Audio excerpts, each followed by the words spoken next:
mean, I could have done without the Tinkerbell Superman the movie climax, but, well, I'll get into that.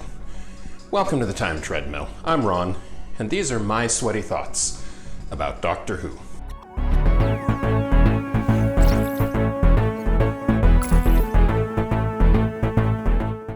Now, before I get into that, a little bit of important information if you are an American and either have watched or want to watch this particular story. Bear strongly in mind that the version that ran in America and the version that's been available in America on iTunes and Amazon Prime and other streaming services is the 47-minute version of this story as opposed to the longer 52-minute version. There are several scenes that did not exist in the American broadcast. Now, the longer version is there on the American DVD and Blu-ray releases. I do not know for sure if the version streaming currently on HBO Max is the 47 or the 52-minute version. I haven't looked, but that's worth bearing strongly in mind. Now, getting on to the story itself. It suddenly occurs to me that the season of modern Doctor Who I like most also happens to be the season that has the Doctor sidelined more than in any other season in the modern series. You have Human Nature, Family of Blood, where the Doctor is gone for most of the runtime of the story, replaced by John Smith, who, while still being played by David Tennant, is a separate and distinct character. The Doctor is really only present at the very, very beginning of Human Nature and in the last few minutes of Family of Blood. Then that's immediately followed by Blink, in which the Doctor barely appears. It's all about Sally Sparrow.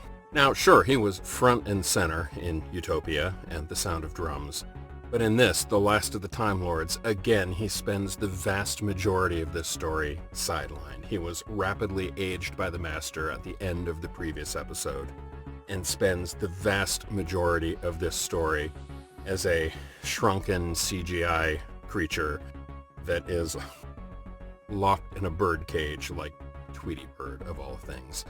And it's Martha who walks the earth and who saves the world and eventually resurrects the Doctor. And yeah, I'm going to talk about that in a second. But that makes 4 out of 13 episodes this season in which the Doctor, although felt, is primarily not there. And that's interesting to me. I'm going to have to think about why it is that that particular season is the one that appeals to me so much when the Doctor is there comparatively so little. Now, as to that climax of the story, I mean, yeah, it worked. It felt much less earned than either of the previous 2 series finales. And, I don't know. I mean, they can't all be home runs, and the story as a whole is fantastic. The entire concept of Martha walking the earth and the notion of the earth devastated, and this story beginning a year after the end of the previous episode. It's pretty bold stuff, and all of it works. Except, I mean, obviously they couldn't leave the earth devastated. Russell T Davies had to reset the status quo. And clearly that's what the Paradox engine was designed for. I could have done with either one or the other, but having the entire world rally round and tell Tinkerbell that they believe in her to resurrect her, to tell the Doctor that they believe in him to resurrect him and have him magically transformed back into his David Tennant young form, and float across the room and use telekinesis to yank the laser screwdriver out of the Master's hand. I mean, all of that was just a bit much, and I could have lived without that, without then having the story move on to destroying the Paradox engine and having the Earth spin backwards and travel back a year in time, like the end of the 1978 Superman movie. One or the other, I could have been fine with. The 2 of them together just felt to me like too much. So for me, this story stumbles a little bit at the finish line, but I'm willing to forgive all of that for the brilliance of the entire 7-episode sequence. This back half of Series 3 is just so good. And I'm willing to live with a little bit of disappointment right at the finish line.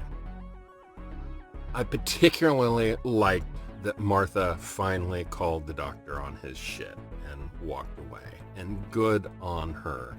And I think it's very telling that the next incoming companion after the Christmas special is a companion who will not gaze at him with puppy dog eyes and be madly in love with him and follow him to the ends of the world. No, Donna Noble is, for all of her faults, a strong, independent woman who is not interested in falling in love with the doctor in any way, shape, or form, and will never hesitate to call him on his bullshit. And that's exactly what he needs right now.